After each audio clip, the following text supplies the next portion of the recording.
हुन्छ सबैजनालाई जय मसीह। फेरि पनि हामी आज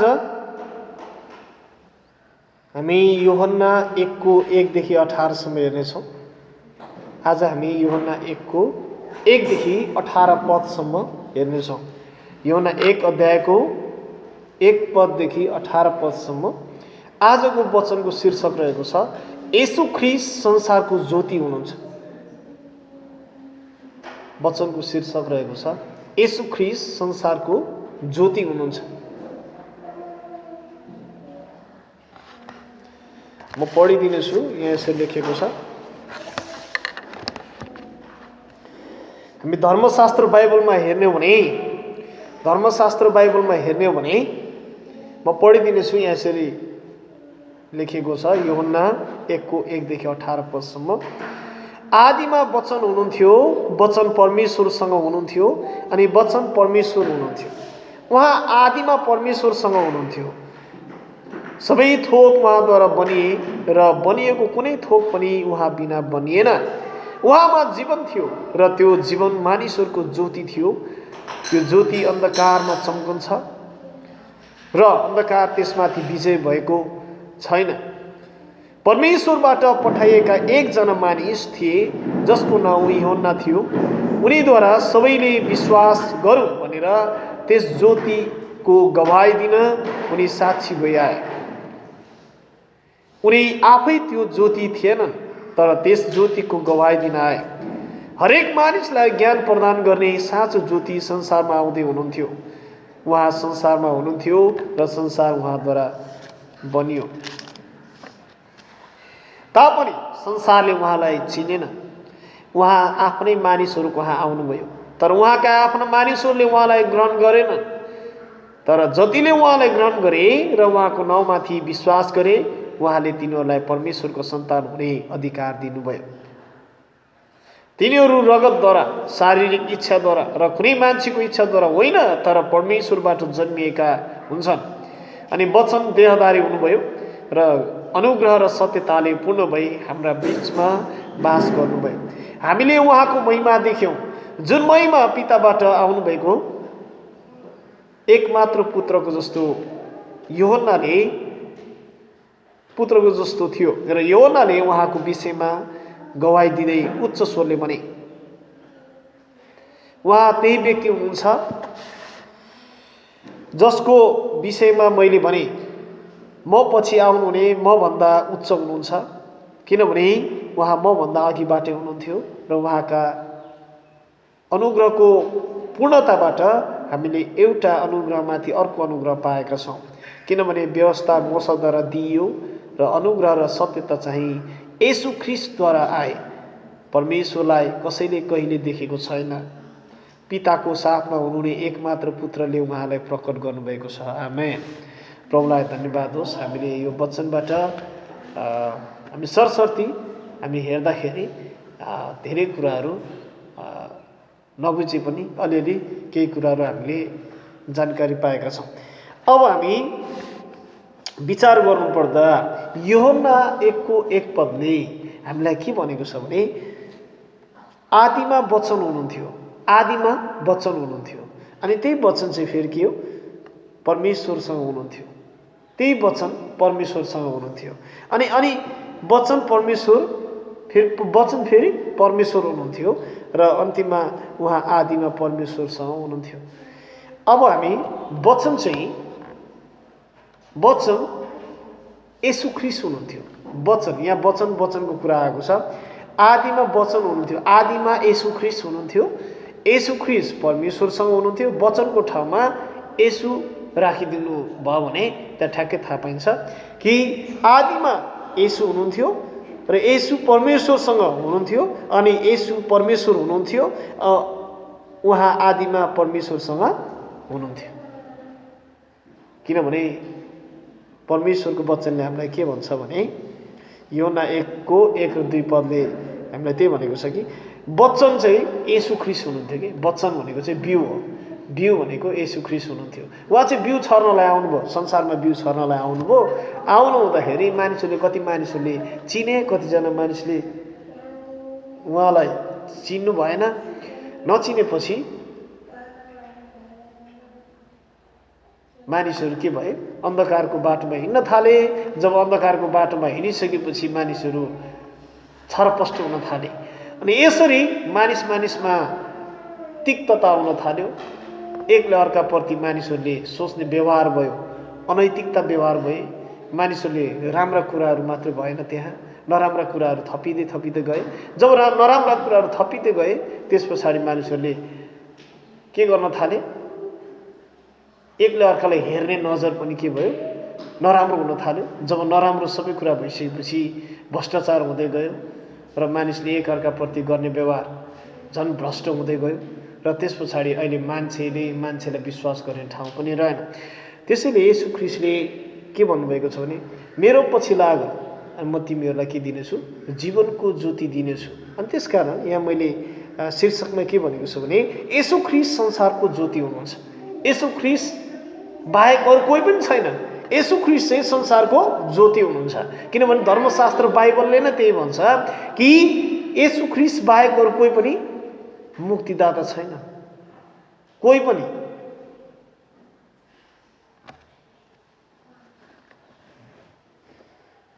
हामी यूहन्ना 17:5 लाई हेर्ने हो भने यूहन्ना 17:5 म पढिदिनेछु। यूहन्ना 17:5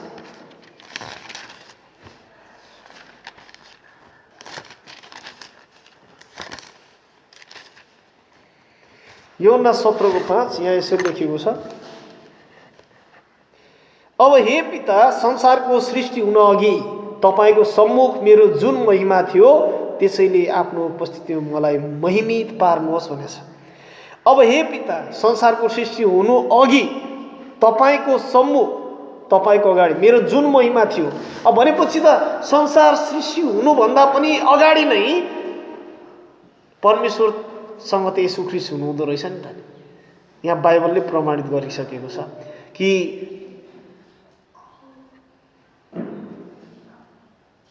उहाँको सम्मुख, उहाँको अगाडि र मेरो जुन महिमा थियो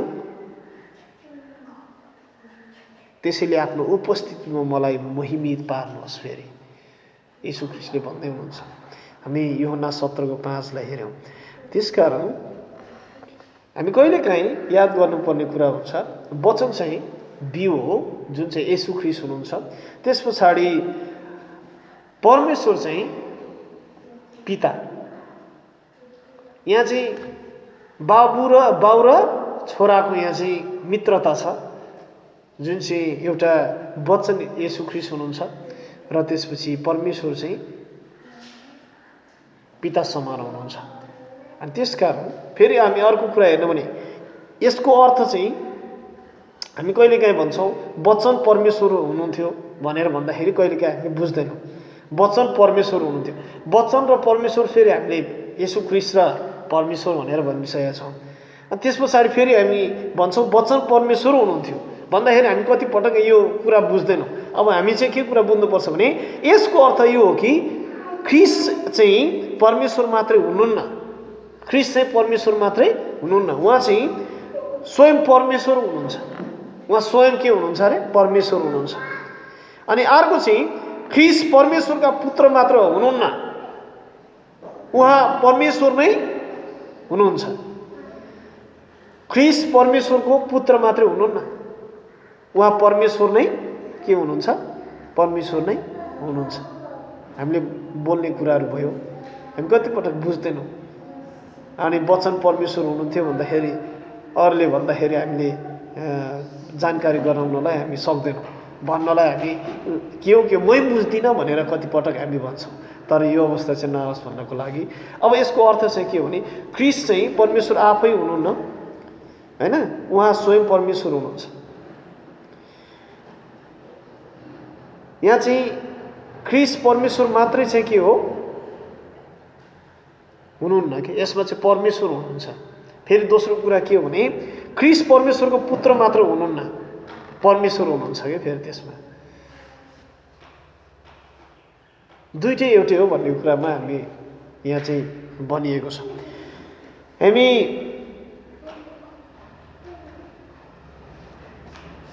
6 पदलाई 7 पदलाई 8 पदलाई हेर्ने भने त्यहाँ एकजना यूहन्ना भन्ने सुसमाचार प्रचार गर्ने यूहन्ना छ।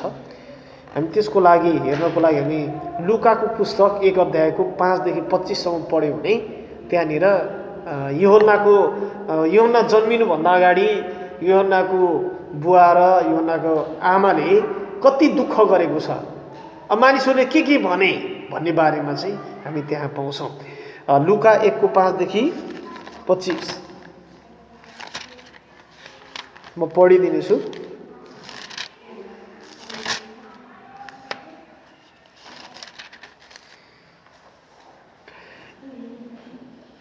यहुदियाका राजा हेरोदको पालोमा अबियाका दलका जकरिया नाउँ भएका एकजना पुजारी थिए। तिनकी पत्नी हारुन वंशकी थिइन्। तिनको नाउँ एलिसिबा, एउटा जकरिया र एउटा एलिसिबा। एलिसिबा चाहिँ यूहन्ना बप्तिस्मा दिने यूहन्नाको आमा हो भने जकरिया चाहिँ बुवा। त्यसपछि दुवै परमेश्वरको सामुन्ने धर्मी थिए, राम्रा थिए हैन। अब कति पटक चाहिँ मान्छेले राम्रो हुँदा हुँदै पनि कुरा काट्ने कुराहरू हुन्छन् समाजमा बसिसकेपछि, त्यस्तो भए। त्यसपछि सबै परमप्रभुका सबै आज्ञा र धार्मिक विधानहरूमा उनीहरू चाहिँ हिँड्थे, नजिक भएर उनीहरू हिँड्थे। परमेश्वरको डर भयलाई चाहिँ उनीहरूले चाहिँ के गर्थे भने उनीहरू डराउँथे त्यो कुराहरूदेखि। अनि त्यसपछि परमप्रभुका सबै आज्ञाहरू चाहिँ धार्मिक आज्ञाहरू विधानहरू चाहिँ सबै उनीहरू चाहिँ निर्दोष भई हिँड्थे। तर तिनीहरूको कोही सन्तान थिएन किनभने एलिसिबा बाँझी थिइन्। एलिसिबा के थिइन् रे? बाँझी थिइन्। एलिसिबा भनेको चाहिँ जकरियाको श्रीमती एलिसिबा। अब बुढी भइसक्यो, 60-70 कट्न थालिसक्यो, बच्चा छैन। नहुँदाखेरि मान्छेले कुरा काट्न थाले, तिमीहरू त साह्रो भक्त विश्वास गर्ने मान्छे, येशू ख्रीष्टलाई विश्वास गर्ने, परमेश्वरलाई पुकार्ने मानिसहरू भए, पुजारी भयो, तिम्रो श्रीमान झन् अझै खोइ त भन्न थालिसके, त्यहाँ कुरा काट्न थालिसके, भन्न थालिसके। त्यसपछि ती दुवैको उमेर ढल्किसकेको थियो। ढल्किसकेको भनेको चाहिँ बच्चा पाउने उमेरदेखि ढल्किसकेको थियो, अब पाउने अवस्था नै थिएन।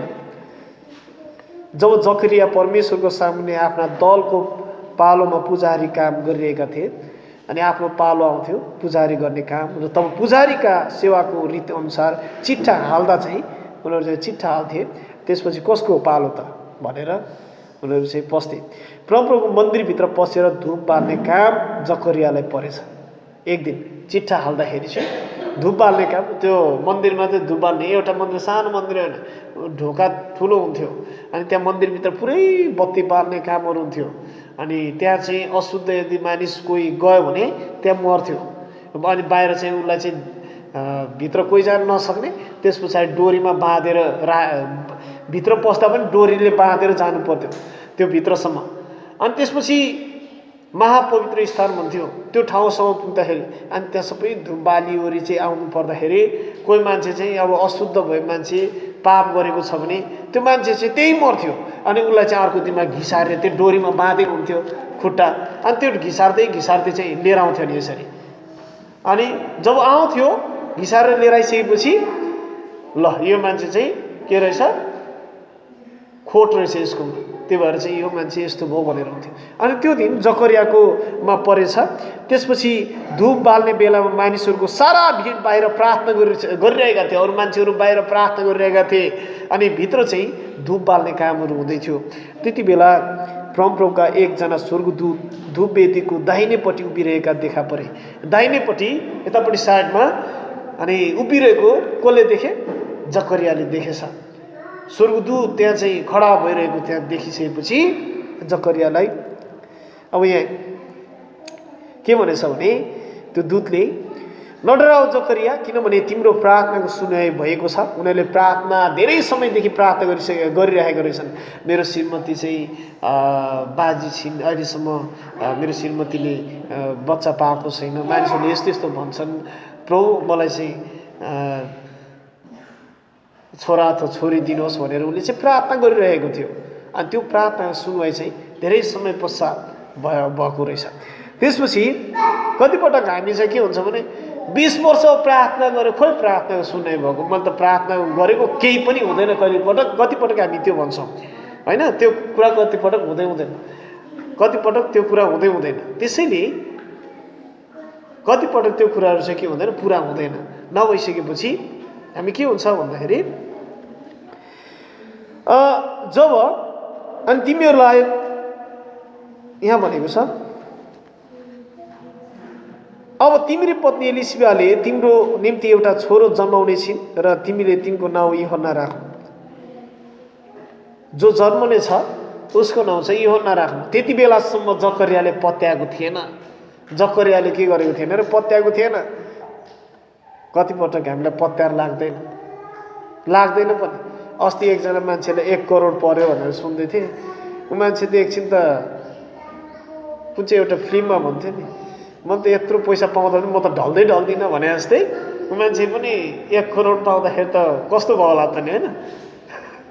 अस्ति पुलिसले खोज्दै थियो कि मान्छेलाई, अनि किनभने कसैले त त्यसको लागि मान्छेले पैसाको लागि मान्छेलाई मारिरहेको छ नि त, खोजिरहेको थियो। नेपालमा चाहिँ त्यो कानुन विपरीत काम हो। त्यो त्यसरी काम गर्दाखेरि चाहिँ राम्रो होइन। तर त्यो इन्डियादेखि त्यो काम गरेको कारणले गर्दाखेरि चाहिँ कति पर्सेन्ट ट्याक्स चाहिँ यता सरकारलाई बुझाउनु पर्ने हुन्छ। अनि किनभने तिनीहरू परमप्रभुको सामुन्ने महान हुनेछन् र तिनले दाखमत र अरू कुनै पनि मत पिउने छैनन् र आफ्नै आमाको गर्भदेखि नै तिनी पवित्र आत्माले भरिपूर्ण हुनेछन् र तिनले इजरायलका सन्तानहरूमा धेरैलाई तिनीहरूका परमप्रभु परमेश्वरतिर फर्काउनेछन् र बाबुहरूका मन छोराछोरीतिर र अनाज्ञाकारीहरूलाई धर्मीहरूको बुद्धितिर फर्काउन र परमप्रभुको निम्ति योग्य तुल्याएको एक जाति तयार पार्न उहाँको अघि तिनी एलियाको आत्मा र शक्तिमा जानेछन्। र तब जकरियाले दूतलाई भने, यो मैले कसरी जान्ने, म कसरी विश्वास गर्ने अब यो कुराहरूलाई भनेर जकरियाले भन्दैछ। त्यसपछि म बुढो भइसकेँ, मेरो श्रीमती बुढी भइसक्यो, अब त कसरी बच्चा हुन्छ, म विश्वासै गर्न सक्दिनँ भनेर जकरियाले भन्दैछ। किनभने उमेर ढल्किसकेपछि म कमाउँछु, म गर्छु भनेर भन्दाखेरि कुनै ठाउँमा गयो भने कामको लागि पनि कसैले पत्याउँदैन। उमेर छँदैमा मान्छेले पत्याउने हो, उमेर गइसकेपछि ढल्किसकेपछि कसैले पत्याउँदैन। पत्याउँदैन हो। त्यसैले यहाँ त्यही भनेको छ, म बुढो भइसकेँ, मेरी पत्नीको उमेर पनि ढल्किसकेको छ। अनि स्वर्गदूतले तिनलाई भने, म गाब्रिएल स्वर्गदूत हुँ र म परमेश्वरको सामुन्ने उभिन्छु र तिमीसँग कुरा गर्न र यो खुसीको सुसमाचार सुनाउन म पठाएको हुँ। परमेश्वरले पठाउनु भएको दूत रहेछ। त्यसपछि जुन दिनसम्म यी कुराहरू पुरा हुँदैनन् तबसम्म तिमी गुङ्गो हुनेछौ। तिमीले मेरो कुरा नपत्याएको हुनाले तिमी चाहिँ गुङ्गो हुनेछौ, बोल्न सक्दैनौ। किनभने तिमीले मेरा वचनमाथि विश्वास गरेनौ। जुन वचन आफ्नो समयमा पुरा हुनेछन् त्यो वचन चाहिँ एक दिन के हुनेछ, पुरा हुनेछ। त्यसपछि मानिसहरू जकरियालाई पर्खिरहेका थिए र मन्दिरमा ढिलो गर्दा चकित भए। तिनी बाहिर निस्केर आउँदा तिनीहरूसँग बोल्नै सकिन, किनभने ऊ गुङ्गो भइसकेको थियो। अनि उसलाई चाहिँ अब जो चाहिँ लाटो मान्छे कसरी बोल्दैन नि। स्वर्गदूतले चाहिँ त्यस्तै बनाइदिएपछि ऊ बोल्नै सकेन। जब बोल्नै सकेन अनि त्यसपछि बोल्न नसकेपछि अरूसँग बाहिर निक्लिँदा बोल्ने कुरा पनि आएन। जब बोल्ने कुरा नभएपछि ऊ बिस्तारै ऊ चाहिँ के भएछ, घरतिर गएछ। त्यसपछि तिनले उनीहरूलाई इसारा गर्न लागे अनि तिनी गुङ्गो भइरहे। तिनको सेवाका दिन समाप्त भएपछि तिनी आफ्नो घर गए र यसपछि तिनकी पत्नी एलिसिबा गर्भवती भइन् र 5 महिनासम्म लुकेर बसिन् र यसो भनिन्, मानिसहरूको बिचमा मेरो कलङ्कहरू हटाउनलाई अब परमप्रभुले म माथि यसरी कृपा गर्नुभएको हो भनेर भन्दैछ। सबै मानिसहरूले कुरा काटिरहेका थिए। सबै मानिसहरूले के भनिरहेका थिए, परमेश्वरको भक्त मानिस जो पुजारी काम गर्छ उसकै चाहिँ के छैन, बच्चा नानीहरू छैन, हामी कसरी विश्वास गर्ने, ऊ साँचो विश्वास गर्छ भनेर कसरी पत्याउने भनेर अरू मानिसहरूले कुरा गर्दै थिए। अनि त्यसकै बुझो टाल्नको लागि चाहिँ के गरे, परमेश्वरले एउटा स्वर्गदूत खटाउनु भयो र त्यो स्वर्गदूतद्वारा चाहिँ के भए, पछि उसको जन्म भएको छ, यूहन्नाको जन्म भएको छ। यसरी जब यूहन्नाको जन्म हुन्छ, जन्म भइसकेपछि अनि ऊ चाहिँ बल्ल अनि बोल्ने मौका पाउँछ। यसरी उसले नपत्याएको हुनाले परमेश्वरको कुरालाई उसले खेलावटी उसले चाहिँ खेलाची भन्नाले उसले चाहिँ नपत्याएको भनौँ न, उसले नपत्याएको कारणले गर्दाखेरि चाहिँ ऊ के भएको छ, गुङ्गो भएर बस्नुपर्ने अवस्था भएको थियो। अनि हामी अर्को कुरा